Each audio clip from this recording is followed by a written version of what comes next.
The South Fork River Blueway is one of the most scenic and accessible paddle trails within the 15-county footprint of the Carolina Thread Trail. The river originates near Lincolnton, North Carolina, and flows southeast to its confluence with the Catawba River in Lake Wylie. The Thread Trail portion of the Blueway currently extends from Spencer Mountain through Cramerton, North Carolina, and Gaston County. Though there are multiple access points, the paddle trail begins at Spencer Mountain River Access, located just off of Stanley Spencer Mountain Road.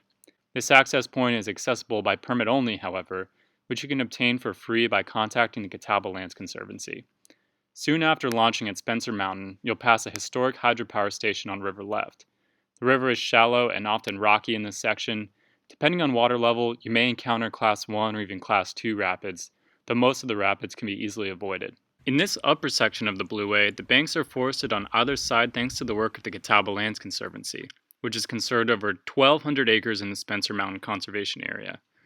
This protected land is crucial for wildlife and plant habitat, including the threatened bigleaf magnolia, which is visible from the river.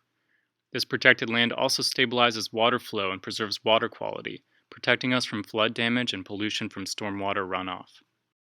About 3.5 miles downriver, you'll arrive at the South Fork River Park on river left, another kayak access point.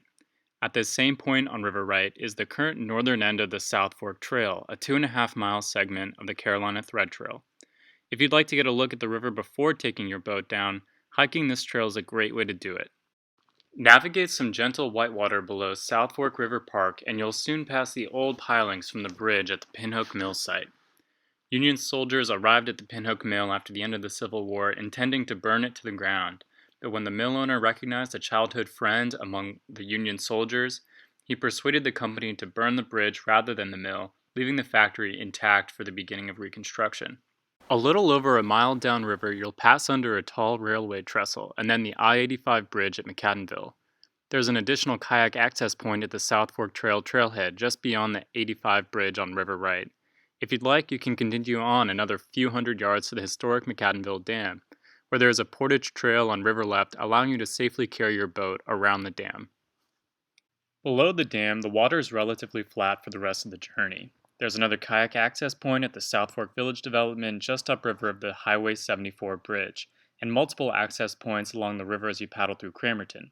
Stop on river left just before the pedestrian bridge in Cramerton to visit Goat Island Park, or on river right to stop in for an ice cream at Floyd and Blackie's or lunch at Doffer's Canteen.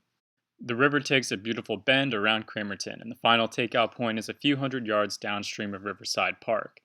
From there on, the South Fork River extends into Lake Wylie, where there will be additional access points in years to come.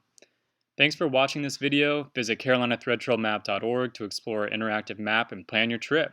We'll see you on the water.